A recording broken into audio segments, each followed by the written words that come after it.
ಜ್ಞಾನಾನಂದಮಯಂ ದೇವಂ ನಿರ್ಮಲಂ ಸ್ಫಟಿಕಾಕೃತಿಂ ಆಧಾರಂ ಸರ್ವವಿದ್ಯಾನಾಂ ಹಯಗ್ರೀವ ಉಪಾಸ್ಮಹೆ. ಆರಾಧ್ಯಂ ಚಾನೆಲ್ನ ವೀಕ್ಷಕರೆಲ್ಲರಿಗೂ ವಿಭಾ ಶೆಟ್ಟಿ ಮಾಡುವ ನಮಸ್ಕಾರಗಳು. ಆಗಸ್ಟ್ ತಿಂಗಳ ಮಾಸ ಭವಿಷ್ಯ ಕಾರ್ಯಕ್ರಮಕ್ಕೆ ತಮಗೆಲ್ಲರಿಗೂ ಸ್ವಾಗತ. ಈ ತಿಂಗಳು ಅಂದರೆ ಆಗಸ್ಟ್ ತಿಂಗಳಲ್ಲಿ ನಡೆಯುವಂತಹ ಗ್ರಹಗತಿಗಳ ಚಲನೆಗಳಿಂದ ಏನೆಲ್ಲ ಪರಿಣಾಮಗಳು ಬೀಳುತ್ತೆ ದ್ವಾದಶ ರಾಶಿಗಳ ಮೇಲೆ ಅಂತ ನೋಡೋಣ ಬನ್ನಿ. ಈ ತಿಂಗಳ ಅಂದರೆ ಆಗಸ್ಟ್ ತಿಂಗಳ ಮೊದಲಾರ್ಧದಲ್ಲಿ ಗ್ರಹಗಳ ಸ್ಥಾನಗಳನ್ನ ಫಸ್ಟ್ ನಾವು ತಿಳ್ಕೊಳ್ಳೋಣ.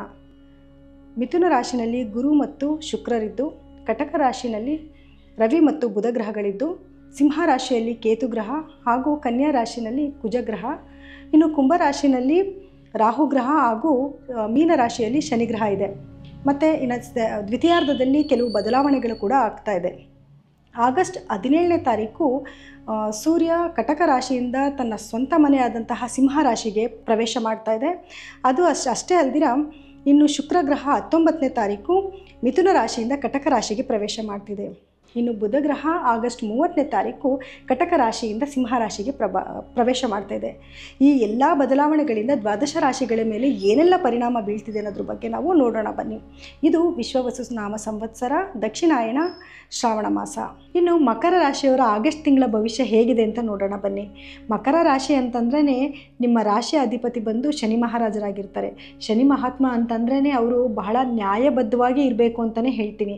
ಯಾಕೆ ಅಂತಂದರೆ ಅವರು ಯಾವ ಗ್ರಹ ಯಾವ ಒಂದು ದೇವರು ನಿಮ್ಮನ್ನು ಕ್ಷಮಿಸಿದ್ರು ಕೂಡ ಶನಿ ಮಹಾರಾಜರು ಪ್ರತಿಯೊಂದನ್ನು ಕೂಡ ಅವರು ಅಳತೆ ಮಾಡಿನೇ ಕೂಡ ನಿಮಗೆ ಯಾವುದೇ ಒಂದು ಫಲನೂ ಕೂಡ ಕೊಡೋರಾಗಿರ್ತಾರೆ. ಅವರು ಎಲ್ಲ ಅಷ್ಟು ಸುಲಭವಾಗಿ ಯಾವುದಕ್ಕೂ ಬಗ್ಗುವಂಥವರಲ್ಲ. ಅವರು ಶಿವನಿಗೆ ಕೂಡ ಕ್ಷಮಿಸದೇ ಇರುವಂಥ ಒಂದು ವ್ಯಕ್ತಿತ್ವ ಇರುವಂಥವ್ರು. ಹಾಗಾಗಿ ನೀವು ಎಷ್ಟು ನ್ಯಾಯಬದ್ಧವಾಗಿರ್ತೀರೋ, ಎಷ್ಟು ನಿಯತ್ತಿಂದ ಇರ್ತೀರೋ ಅಷ್ಟು ನಿಮಗೆ ಉತ್ತಮವಾದ ಫಲಗಳೇ ನಿಮ್ಗೆ ಸಿಗುತ್ತೆ ಅಂತ ಹೇಳ್ಬೋದು. ನಿಮ್ಮ ಕೆಲಸ ಕಾರ್ಯಗಳಲ್ಲಿ ಸ್ವಲ್ಪ ನಿಧಾನ ಆಗ್ಬೋದು, ನಿಮಗೆ ಯಶಸ್ಸು ಸಿಗೋದು ಸ್ವಲ್ಪ ನಿಧಾನ ಆಗ್ಬೋದು, ಆದರೆ ಖಂಡಿತವಾಗ್ಲೂ ನಿಮಗೆ ಒಂದು ಉತ್ತಮವಾದ ಫಲನೇ ಸಿಗುತ್ತೆ ಅಂತ ಹೇಳ್ತೀನಿ. ಇನ್ನು ಆಗಸ್ಟ್ ತಿಂಗಳಲ್ಲಿ ನಿಮ್ಮ ಉದ್ಯೋಗ, ವ್ಯಾಪಾರ, ಹಣಕಾಸು ಪರಿಸ್ಥಿತಿ ಹೇಗಿದೆ ಅಂತ ತಿಳ್ಕೊಳ್ಳೋದಾದರೆ, ಉದ್ಯೋಗ ವ್ಯಾಪಾರ ಅಂತ ನೋಡೋದಾದರೆ ಈ ತಿಂಗಳಲ್ಲಿ ಸ್ವಲ್ಪ ತೊಂದರೆಗಳಾಗೋ ಸಾಧ್ಯತೆಗಳಿದೆ. ಅಂದರೆ ಒತ್ತಡ ಬರೋ ಸಾಧ್ಯತೆಗಳಿದೆ. ಆದರೆ ನಿಮ್ಮ ಕಠಿಣ ಪರಿಶ್ರಮ ಹಾಗೂ ನೀವು ಆ ಕೆಲಸದ ಮೇಲೆ ಹಾಕೋ ಎಫರ್ಟಿಂದ ಆ ಎಲ್ಲ ಸಮಸ್ಯೆಗಳಿಂದನೂ ಕೂಡ ನೀವು ಈಚೆ ಕಡೆಗೆ ಬರ್ಬೋದು. ಇನ್ನು ಉದ್ಯೋಗಸ್ಥರಿಗೂ ಅಷ್ಟೇ ಮೇಲಿನ ಅಧಿಕಾರಿಗಳಿಂದ ಸ್ವಲ್ಪ ಕಿರಿಕಿರಿ ಆಗ್ಬೋದು.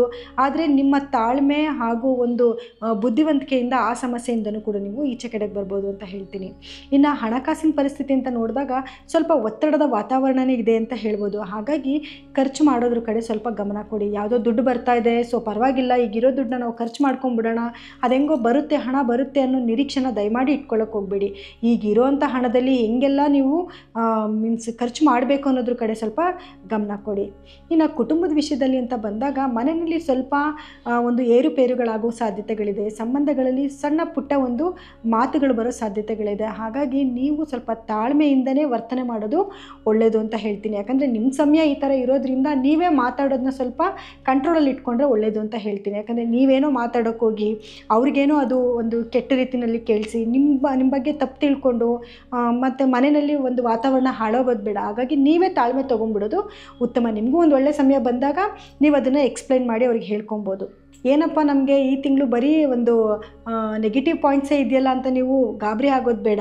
ನಿಮ್ಮ ಧನಸ್ಥಾನದಲ್ಲಿ ರಾಹು ಮಹಾರಾಜರು ಕೂತಿರೋದ್ರಿಂದ ನಿಮಗೆ ದಿಢೀರಂಥ ಧನಲಾಭ ಆಗೋ ಕೂಡ ಸಾಧ್ಯತೆ ಕೂಡ ಇದೆ. ರಾಹು ಏನಾದರೂ ಕೊಟ್ಟರೆ ಅದನ್ನು ಹ್ಯೂಜಾಗಿ ಕೊಡ್ತಾನೆ, ಅಂದರೆ ಜಾಸ್ತಿನೇ ಕೊಡ್ತಾನೆ. ಧನಲಾಭ ಕೊಟ್ಟರೂ ಕೂಡ ಜಾಸ್ತಿನೇ ಕೊಡ್ತಾನೆ. ಹಾಗಾಗಿ ಖರ್ಚಿನ ಕಡೆ ಸ್ವಲ್ಪ ಗಮನ ತೊಗೊಂಡ್ರೆ ಸಾಕು. ಇನ್ನು ಆರೋಗ್ಯದ ವಿಷಯಕ್ಕೆ ಅಂತ ಬಂದಾಗ ಸಣ್ಣ ಪುಟ್ಟ ಏರುಪೇರುಗಳಾಗೋ ಸಾಧ್ಯತೆಗಳಿದೆ. ಹಾಗಾಗಿ ಮೊದಲೇ ಮುನ್ನೆಚ್ಚರಿಕೆ ಕ್ರಮ ವಹಿಸ್ಕೊಳ್ಳೋದು ಒಳ್ಳೆಯದು.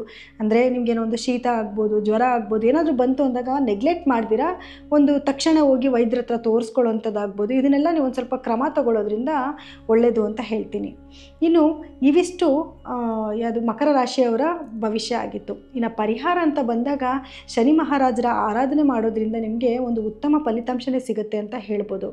ಇನ್ನು ಶನಿ ಮಹಾರಾಜರ ಆರಾಧನೆ ಅಂದರೆ ನಿಮಗೆ ಗೊತ್ತು, ಬಡವ್ರ ಬಗ್ಗರಿಗೆ ಒಂದು ಏನು ದಾನ ಮಾಡೋದಾಗಿರ್ಬೋದು, ನಿಮ್ಮ ಕೈಲಾದಷ್ಟು ಮಾಡಿ. ಯಾಕಂದರೆ ನಿಮಗೆ ಆಲ್ರೆಡಿ ಹಣಕಾಸಿನ ಅರಿವು ಸ್ವಲ್ಪ ಕಮ್ಮಿ ಇರೋದ್ರಿಂದ ಅಯ್ಯೋ ಸಾಲ ಮಾಡಿಬಿಟ್ಟಾದರೂ ಕೊಟ್ಬಿಡೋಣ ಅನ್ನೋ ಪ್ರಯತ್ನ ದಯಮಾಡಿ ಮಾಡೋಕ್ಕೆ ಹೋಗಬೇಡಿ. ನಿಮ್ಮ ಕೈಲಾದಷ್ಟು ಕೊಡಿ. ನಿಮಗೆ ಜಾಸ್ತಿ ಮಾಡೋಕ್ಕಾಗಿಲ್ವ, ಎಷ್ಟು ಸಾಧ್ಯನೋ ಅಷ್ಟೇ ನೀವು ಸಹಾಯನ ಮಾಡಿ. ಸ್ವಲ್ಪ ನಿರ್ಗತಿಕರಿಗೆ, ಅಸಹಾಯಕರಿಗೆ ಸಹಾಯ ಮಾಡಿ, ವೃದ್ಧರಿಗೆ ಸಹಾಯ ಮಾಡಿ. ನಿಮ್ಮ ಕೈಲಿ ಏನೂ ಕೊಡೋಕ್ಕಾಗಲೇ ಇಲ್ಲ ಅಂತಂದರೆ ಕೊನೆ ಪಕ್ಷ ಅವ್ರಿಗೆ ಒಂದು ಆಸ್ಪತ್ರೆಗೆ ಕರ್ಕೊಂಡೋಗಿ ಬರೋದಾಗಿರ್ಬೋದು, ಅಥವಾ ಸಣ್ಣ ಪುಟ್ಟ ಮಾತ್ರೆಗಳನ್ನ ಕೊಡಿಸೋದಾಗಿರ್ಬೋದು. ಇದನ್ನು ಮಾಡಿದ್ರೂ ಕೂಡ ನಿಮಗೆ ಉತ್ತಮವಾದ ಫಲಿತಾಂಶನೇ ಸಿಗುತ್ತೆ ಅಂತ ಹೇಳ್ಬೋದು. ಇನ್ನು ಶನಿಯ ಒಂದು ದೃಷ್ಟಿ ಸ್ವಲ್ಪ ನಿಮಗೆ ಕಮ್ಮಿ ಆಗೋದಕ್ಕೋಸ್ಕರ ನಮ್ಮಲ್ಲಿ ಸಿಗುವಂತಹ ಬ್ರೇಸ್ಲೆಟ್ಗಳನ್ನ ಯೂಸ್ ಮಾಡೋದ್ರಿಂದ, ಅಂದರೆ ಕ್ರಿಸ್ಟಲ್ ಬ್ರೇಸ್ಲೆಟ್ಗಳನ್ನ ಯೂಸ್ ಮಾಡೋದ್ರಿಂದ ನಿಮಗೆ ಉತ್ತಮ ಫಲನೇ ಸಿಗುತ್ತೆ ಅಂತ ಹೇಳ್ಬೋದು. ಹಾಗಾಗಿ ಕೆಳಗಡೆ ಸ್ಕ್ರೋಲ್ ಆಗ್ತಿರೋ ನಮ್ಮ ನಂಬರ್ಗೆ ನೀವು ಕರೆ ಮಾಡಿ ಅಪಾಯಿಂಟ್ಮೆಂಟ್ ತೊಗೋಬೋದು.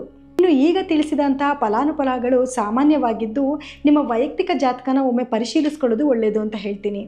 ಇನ್ನು ನಮ್ಮ ಕಾರ್ಯಕ್ರಮನ, ಇನ್ನು ನಮ್ಮ ಚಾನಲ್ನ ನೀವು ಸಬ್ಸ್ಕ್ರೈಬ್ ಆಗಿಲ್ಲ ಅಂದರೆ ದಯಮಾಡಿ ಸಬ್ಸ್ಕ್ರೈಬ್ ಆಗಿ ನಮ್ಮನ್ನು ಪ್ರೋತ್ಸಾಹ ಕೊಡಿ ಅಂತ ಈ ಮೂಲಕ ನಾನು ನಿಮ್ಮನ್ನು ಕೇಳ್ಕೊತೀನಿ. ಇನ್ನು ಮುಂದೆ ಬರುವಂತಹ ಎಲ್ಲ ಕಾರ್ಯಕ್ರಮಗಳನ್ನ ದಯಮಾಡಿ ವೀಕ್ಷಣೆ ಮಾಡಿ ಅಂತ ಕೂಡ ನಾನು ನಿಮ್ಮನ್ನು ಕೇಳ್ಕೊತೀನಿ. ಇನ್ನು ಕಾರ್ಯಕ್ರಮನ ಮುಗಿಸೋಂಥ ಸಮಯ ಇದಾಗಿದೆ ಮತ್ತು ನಾನು ಇನ್ನು ನಿಮ್ಮ ಮುಂದಿನ ಸಂಚಿಕೆಯಲ್ಲಿ, ಅಂದರೆ ಇದೇ ತಿಂಗಳ ಭವಿಷ್ಯ ಕಾರ್ಯಕ್ರಮದಲ್ಲಿ ನಿಮ್ಮನ್ನು ಭೇಟಿ ಮಾಡ್ತೀನಿ. ಧನ್ಯವಾದಗಳು.